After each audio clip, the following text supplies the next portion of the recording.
Lona uloyiso bazalwane. Soyisa ngumntu wangaphakathi. Soyisa ngumntu wangaphakathi. Sengathi ungawuxelela namhlanje utshintshe indlela yokucinga. Soyisa ngumntu wangaphakathi. Siphumelela ngumntu wangaphakathi. Somelezwa ngumntu wangaphakathi. Sihamba mamukhofayo kule ndlela ngumntu wangaphakathi. Engekaphela amandla apha kuwe omntu wangaphandle, imuvu kaThixo ayikakazi ukwenzeka.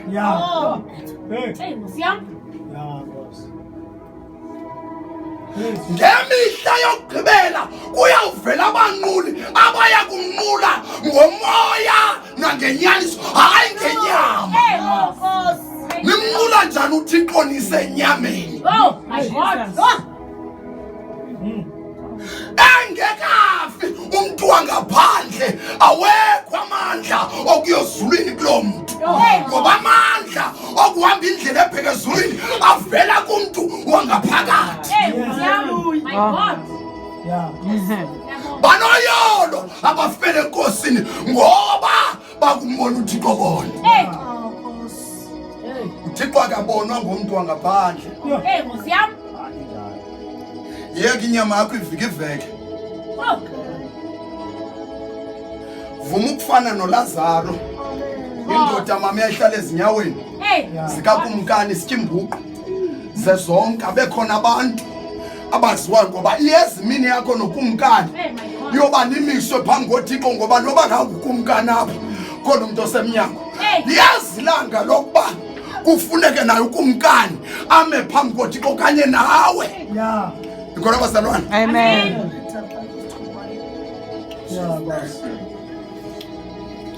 Yabona njengoba sifa na ukumkani. Hallelujah. Na usifa. Lo nto ichaza uba nakwe nalapho siya khona sisezoma phambi kwenkosi sonke. Amagugu alapha azawusala apha mntakwethu. Amen. Apha kule ndawo akokhiwa imizimba yabantu, kodwa kokhiwa umntu wangaphakathi. Amen. Amen. Glory to Jesus. Hallelujah bazalwane. Amen. Hey, sengathi lento ingangena. Sengathi ingangena bazalwane. Apha kule ndawo indawo yokokha umuntu wakwamoya le. Yes, Jesus. Abantu abaninzi apha eKapa iKapa liphela lonakele ngoba abantu bacinga inkonzo indawo yobutyebi bezinto zenyama. Yeah, my God. Jonga. Yiyo lethi ivangeli yethu ungavakali esithubeni. Ngoba kaloku asinazo ezimoto. Nawu lonto yenza into yokuba abantu bangayiboni lento. Kanti lento ikhona ivalelwe ngaphakathi. Sema lento ngumlilo. Engu-white fork umavula kuvaliwe. Oh, Jesus. Ayikho ngaphandle, ihlala ngaphakathi mzalwane. Hallelujah. Amen. Hlala ngaphakathi. Umuntu wangaphakathi zovuselela kweli bandla. Umuntu wangaphakathi. Funda iBhayibhile yami tata ukhofa inhliziyo yami iyalila. Ndibukela ibandla indlela elivikiveka ngayo siyakhula bazalwane. Sikhulela kuYesu kodwa sibona umonakalo. Hallelujah. Incwadi kaYoweli chapter 2. Lithi umoya kaThixo ngemihla yokugcina uyothululwa phezu kwenyama yonke. Kunezibabalo eziyakuvela, kodwa nxa ngabe ibandla linje ntoni ezawuvela?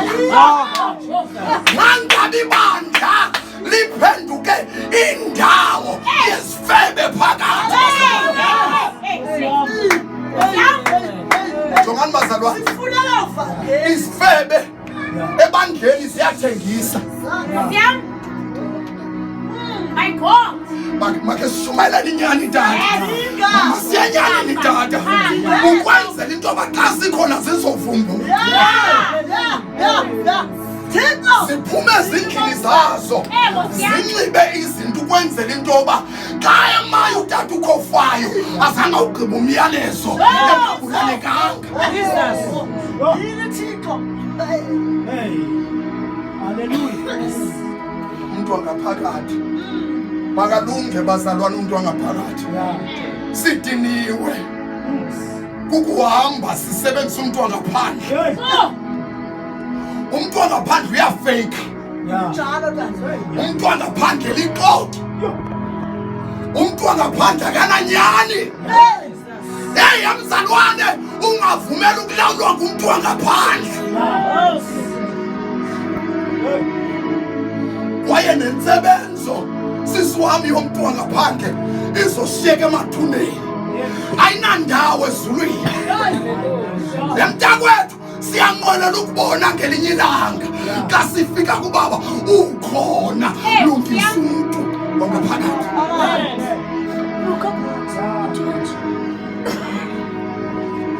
Uthatha umuntu ngathi umdala kangaka. Nkosikazi wakho bekufanele ukufaka amanzi ezinyaweni. Ncama ixesha lakho apha. Kanti uncame lamahala. Yesu ufike etempileni ngithengisa. Sakha ibandla mama ukhofana. Le generation yamanyala. I-generation engoyikiyo.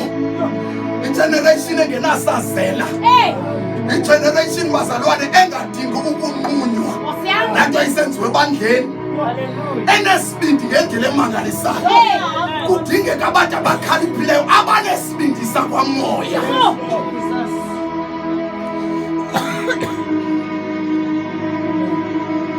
Yesu ufika bethengisa. Yesu lokuqala alikhuphayo. Yini na ukuba niphendule indlu kaYehova niyenze indlu yezandla. Kwabe kukho imali. Imali siyayidinga kodwa ayondawo yokwenza imali. Ayondawo yokwenza imali.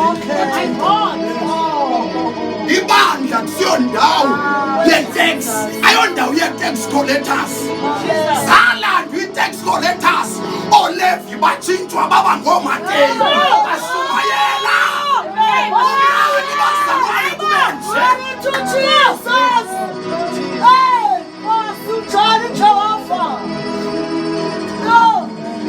Amasela asuke ngamasela Afrika ngaphakathi. Hallelujah. Ajuda Iscariot abafuneka apha.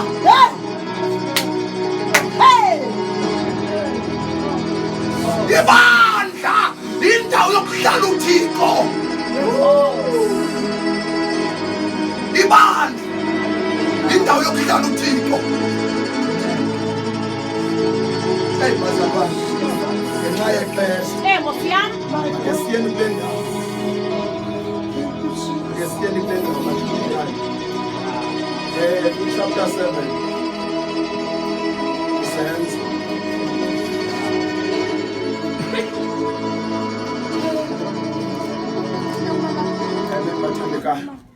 Ndimunyana kathathu ugqiba ithole. Nkosi yami. Udumisana.